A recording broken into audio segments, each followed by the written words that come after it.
Hello, हाय, मैं गीता यादव। आज आप सभी लोगों के सामने मैं भारतीय संविधान में मौलिक अधिकार के चैप्टर को लेकर के आई हूँ। और ये हमारे यानी पॉलिटी के पार्ट 3 का हिस्सा है। और आज हम और ये एक्ट 12 से लेकर के 35 तक हैं, जिसमें ये बताया गया है कि हमारे भारतीय संविधान में मौलिक अधिकारों के अंतर्गत क्या क्या चीज़ें दी गई हैं। तो इससे रिलेटेड हमारा पहला प्रश्न हमारा ये है कि भारतीय संविधान का कौन सा अनुच्छेद प्रेस की स्वतंत्रता को सुनिश्चित करता है। मतलब प्रेस की स्वतंत्रता मतलब जो पत्रकार लोगों को जो स्वतंत्रता दी जाती है उसे ही बोला जाता है मीडिया की स्वतंत्रता। तो इससे रिलेटेड हमारा एक्ट है एक्ट 19, मतलब option B. Option B is the right option. और अब हम ये भी बता दें कि ये जो अनुच्छेद 19 है, तो अनुच्छेद 19 के अंतर्गत हमें कितने प्रकार की स्वतंत्रता दी गई है। तो अनुच्छेद 19 के द्वारा हमें 6 प्रकार की स्वतंत्रता दी गई है। और ये 6 प्रकार की जो स्वतंत्रता है इसके बारे में हम आगे अभी डिस्कस करेंगे। इसी से रिलेटेड हमारा भी और प्रश्न है। इसमें जो हमारे और भी ऑप्शन हैं, जैसे अनुच्छेद 16 जो है, इसके अंतर्गत ये बताया गया है कि जो सार्वजनिक पदों के ऊपर जो नौकरियां होती हैं उनकी समानता की बात करता है। और जो हमारा अनुच्छेद 22 है, अनुच्छेद 22 के द्वारा जो व्यक्ति गिरफ्तार हुए हैं या जिनको हिरासत में लिया गया है उन लोगों को कुछ विशेष अधिकार प्रदान किए गए हैं। मतलब अगर कोई व्यक्ति हिरासत में है तो उसे अपने मनपसंद वकील से बात करने का अधिकार है। और 24 घंटे के उपरांत उसे मजिस्ट्रेट के सामने उपस्थित होने का अधिकार है। और जो हमारा ऑप्शन डी दिया गया है, डी में संपत्ति के अधिकार को मौलिक अधिकार के रूप में दिया गया था, लेकिन बाद में इसे एक संशोधन के द्वारा हटा दिया गया। मतलब जब 26 जनवरी 1950 को जब हमारा संविधान लागू हुआ था तो इसमें संपत्ति के अधिकार को दिया गया था, लेकिन 44वें संविधान संशोधन 1978 में इसको हटा दिया गया। तो तब से हमारे संविधान में मौलिक अधिकार जो हैं वो 6 प्रकार के बताए गए हैं। पहले मूल भारतीय संविधान में कितने प्रकार के मौलिक अधिकार थे? तब थे 7 प्रकार के, लेकिन फिर बाद में हटा दिया गया। अब हमारा आगे का प्रश्न दूसरा है कि संविधान के किस भाग को भारत का मैग्ना कार्टा कहा गया है। तो संविधान के किस भाग को भारत का मैग्ना कार्टा, तो ये कहा गया है भाग 3। तो जो संविधान का भाग 3 है ये मैग्ना कार्टा दिया गया है। और इसमें किस चीज़ के बारे में बताया गया है? इसमें बताया गया है मौलिक अधिकारों के बारे में। मौलिक अधिकार ये हमारे किस अनुच्छेद से कहाँ से कहाँ तक लिए गए हैं? तो ये हमारे अनुच्छेद में है 12 से 35 के बीच में। फिर अब इसमें और भी भाग हैं, हम अदर क्वेश्चन जो इसमें ऑप्शन दिए गए हैं इनके बारे में भी हम डिस्कस कर लेते हैं। हमारा जो भाग 1 है, भाग 1 में ये बताया गया है कि इसमें राज्यों का वर्णन है। इसमें ये कहा गया है कि भाग 1 भारत एक राज्यों का संघ है, भारत राज्यों का एक संघ के रूप में है। फिर है भाग 2 में नागरिकता के बारे में बताया गया है। और ये किस अनुच्छेद से कहाँ तक है? तो ये है अनुच्छेद 5 से लेकर के 11 तक। अनुच्छेद 5 से लेकर के 11 तक नागरिकता के बारे में बताया गया है। और जो पार्ट 3 है, मतलब सी, इसके बारे में पहले भी ही डिस्कस हो चुका है। और जो भाग 4 है, भाग 4 में राज्य के नीति निदेशक तत्वों को लिया गया है। और ये किस देश से लिए गए हैं? तो ये लिए गए हैं आयरलैंड से। कहाँ से लिए गए हैं? आयरलैंड से। और ये किस अनुच्छेद के अंतर्गत है? 36 से लेकर के 51 तक। मतलब अनुच्छेद 36 से लेकर के 51 तक नीति निदेशक तत्वों के बारे में बताया गया है। तो अब मैं आशा करती हूँ कि अब ये जो इसमें 4 भाग हैं, ये चारों भाग आप सभी लोग समझ गए होंगे। तो अब हम आगे क्वेश्चन नंबर 3 पे चलते हैं। क्वेश्चन नंबर 3 में है कि संविधान का भाग 3 किससे संबंधित है। तो इसके बारे में पहले भी डिस्कस किया जा चुका है कि भारत के संविधान का भाग 3 हमारा किससे संबंधित है। ये संबंधित है मौलिक अधिकार से, अनुच्छेद 12 से लेकर के 35 तक है। नागरिकता जो है, नागरिकता ये भाग 2 से है संबंधित। राज्यों का संघ, इनके बारे में हम पहले भी ऊपर वाले क्वेश्चन में डिस्कस कर चुके हैं, 1 से, और ये 3 से। और मौलिक कर्तव्य ये मूल संविधान में नहीं थे, इनको एक संशोधन के द्वारा ऐड किया गया है। सरदार स्वर्ण सिंह समिति गठित की गई थी और उसकी अनुशंसा पर संविधान के 42वें संविधान संशोधन के द्वारा 1976 के द्वारा इसको जोड़ा गया और ये भाग 4 में है। और भाग 4 का के अंतर्गत है और इसे जोड़ा गया था अनुच्छेद 51 का के तहत इसको जोड़ा गया है। तो इस प्रश्न का राइट आंसर हो जाएगा सी।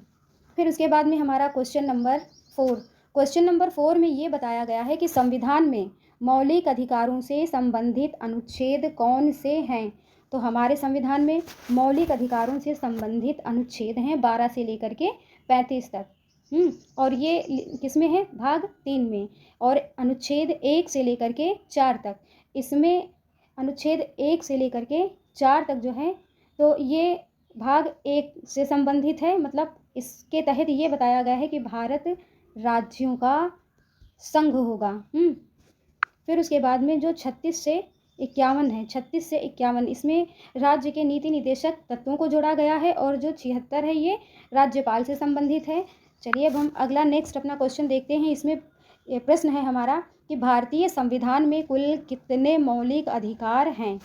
मतलब भारतीय संविधान में कुल कितने मौलिक अधिकार हैं। तो इनके बारे में पहले भी मैंने बताया था कि इस समय वर्तमान में हमारे संविधान में मौलिक अधिकार हैं 6 प्रकार के।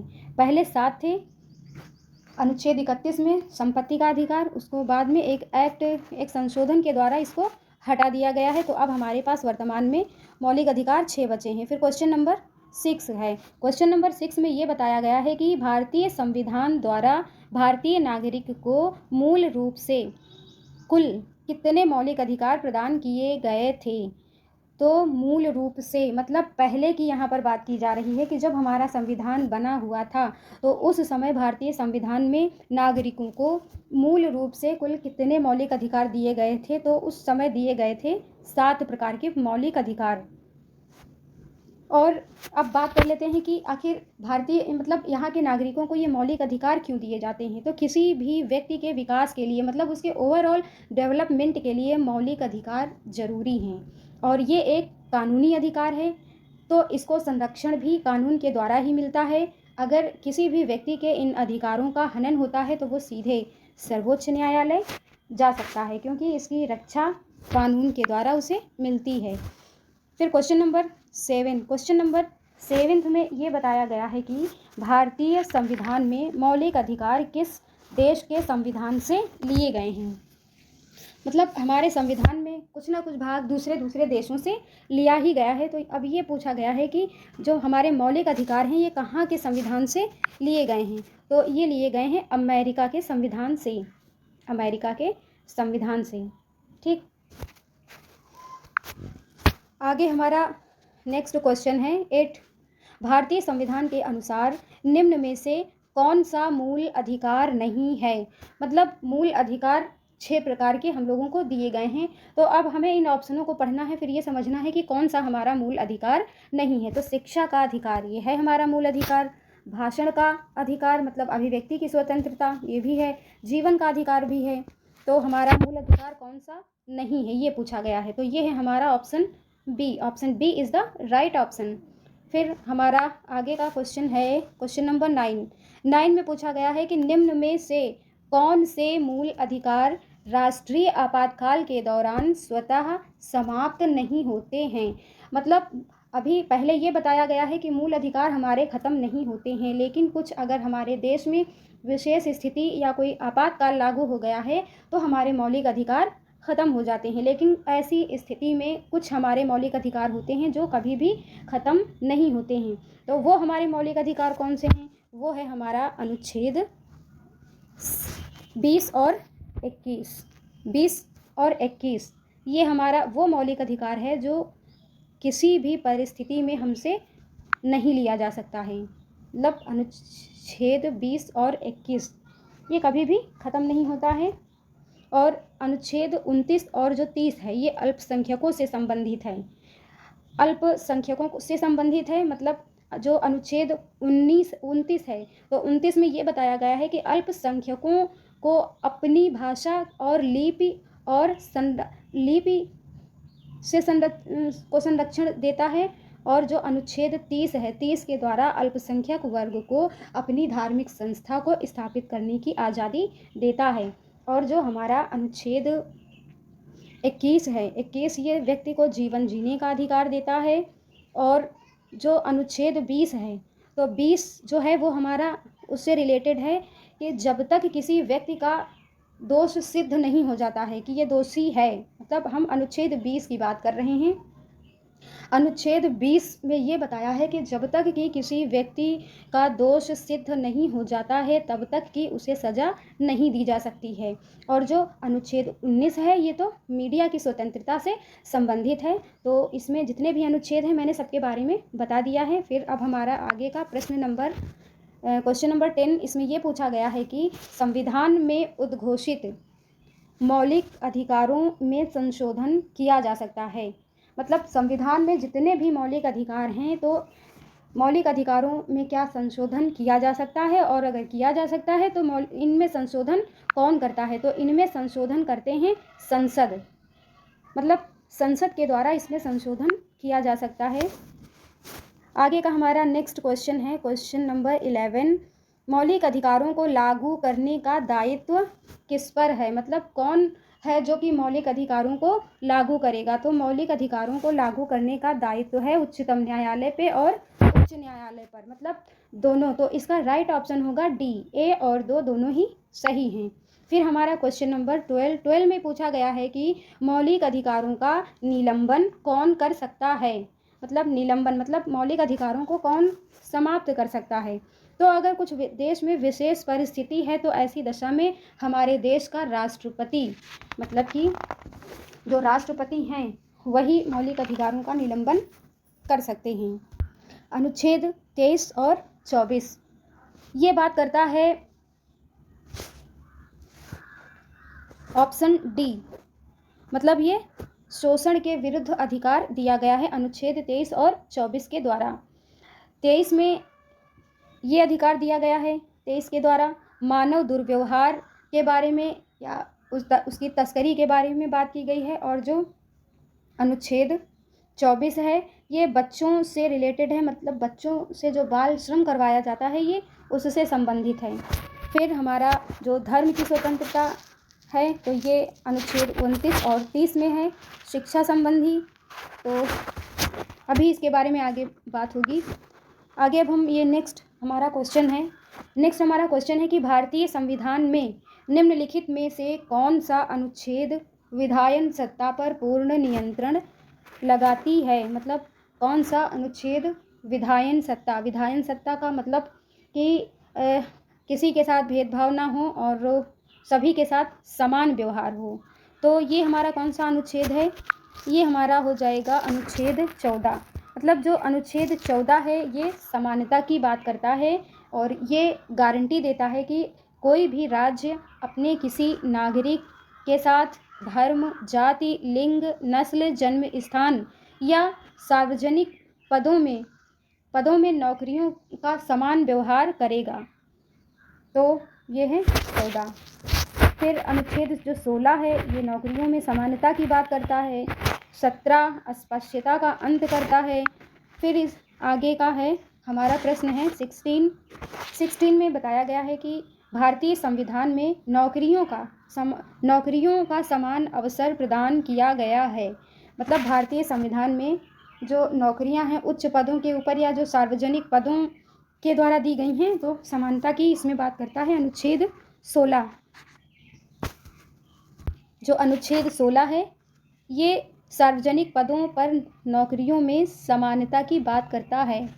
और जो अनुच्छेद 18 है ये किसी भी प्रकार की उपाधि या पदवी का अंत से रिलेटेड है। और जो हमारा अनुच्छेद 19 है, अनुच्छेद 19 ये प्रेस की स्वतंत्रता से, और जो 14 है ये समानता का अधिकार प्रदान करता है। तो इसमें जितने भी ऑप्शन थे उसके सबके बारे में हमने डिस्कस कर लिया है। तो अब हम देखते हैं क्वेश्चन नंबर 17। क्वेश्चन नंबर 17 में ये बताया गया है कि अनुच्छेद 19 कितने प्रकार की स्वतंत्रता की गारंटी देता है। अभी इसके पहले भी मैंने बताया था कि अनुच्छेद 19 में 6 प्रकार की स्वतंत्रताएं प्रदान की गई हैं। तो जिसमें कि पहली स्वतंत्रता जो है इसमें ये दी गई है कि भाषण और अभिव्यक्ति की स्वतंत्रता है, मतलब प्रत्येक व्यक्ति को अपनी बात कहने का अधिकार है।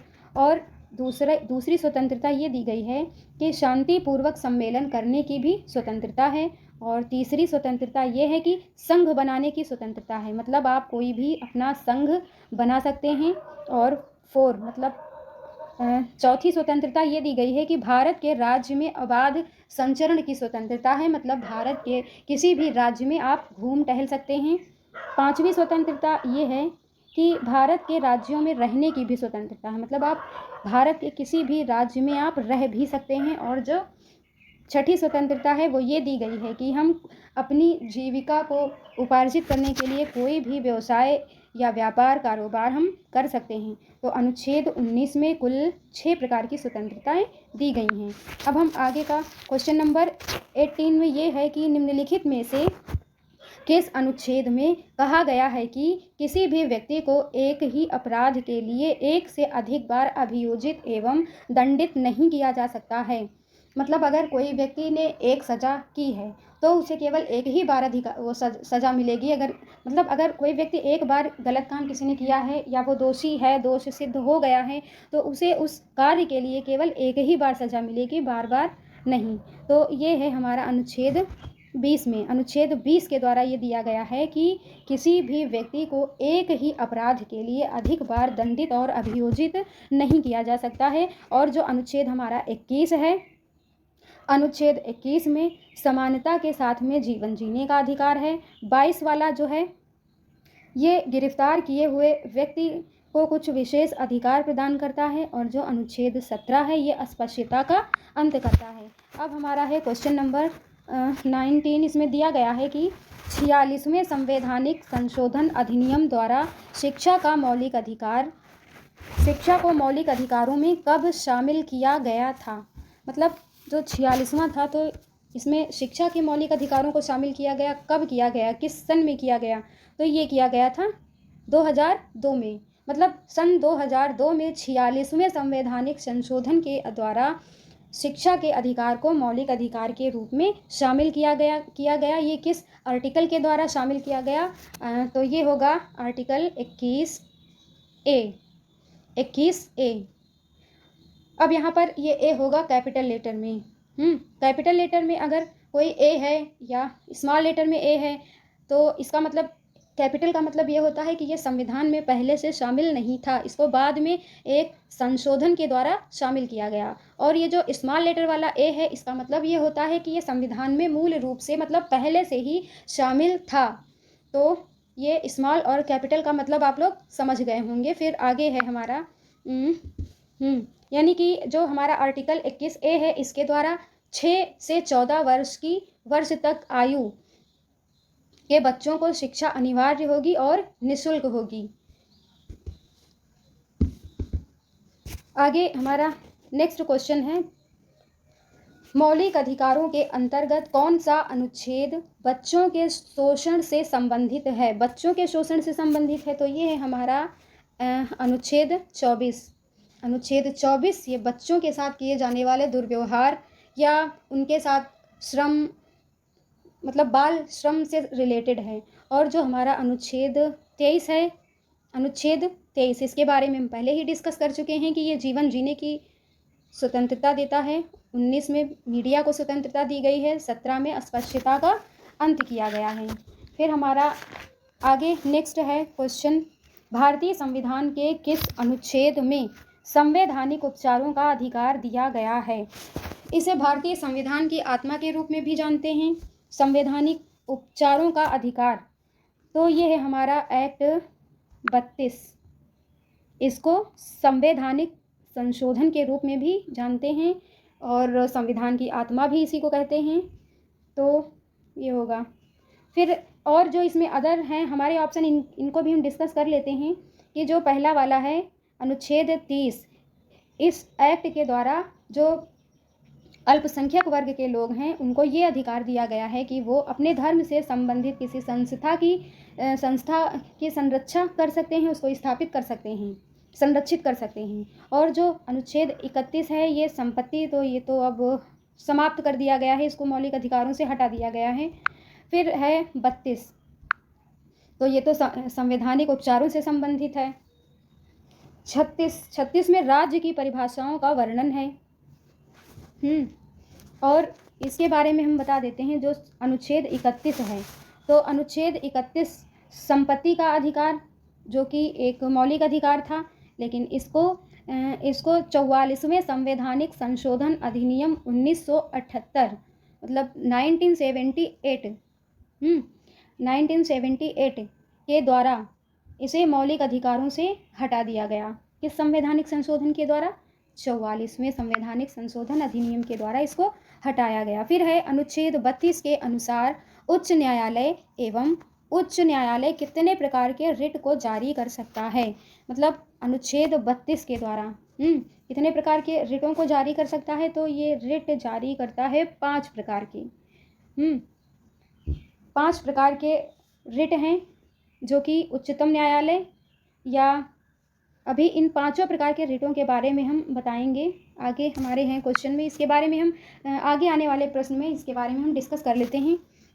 फिर हमारा अगला क्वेश्चन है कि न्यायालय द्वारा सार्वजनिक अधिकारियों को जारी किए जाने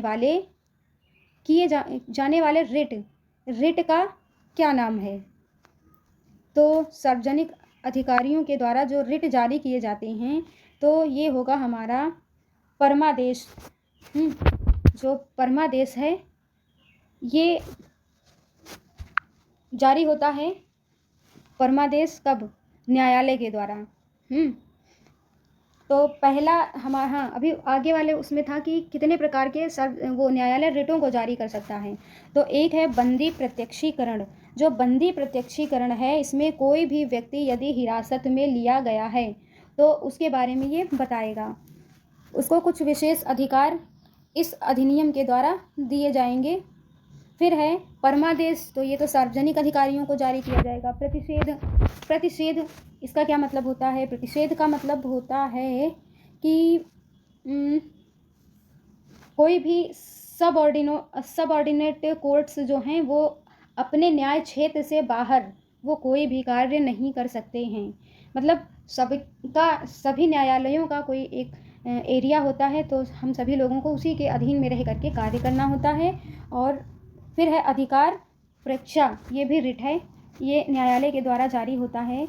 मतलब ये उससे संबंधित है कि मतलब अगर कोई सार्वजनिक कार्य में अगर किसी व्यक्ति की नियुक्ति हुई है सार्वजनिक पदों के ऊपर, और अगर उसकी नियुक्ति अवैध तरीके से हुई है, अवैध है, तो उसे न्यायालय रोक सकता है। तो इस तरीके से इसमें कुल 4 प्रकार के रिटों की बात की गई है। बंदी प्रत्यक्षीकरण, परमादेश। बंदी प्रत्यक्षीकरण गिरफ्तार किए हुए व्यक्ति से संबंधित है। परमादेश ये किसी अधिकारियों से संबंधित है, सवाल जवाब इस रिट के द्वारा किया जा सकता है। प्रतिषेध ये अपने अपने क्षेत्र की बात करता है कि ये मेरा क्षेत्र है, यहाँ पर हमारा कार्य होगा और यहाँ पर आपका। अधिकार परीक्षा ये सार्वजनिक पदों के ऊपर नियुक्तियों की बात करता है।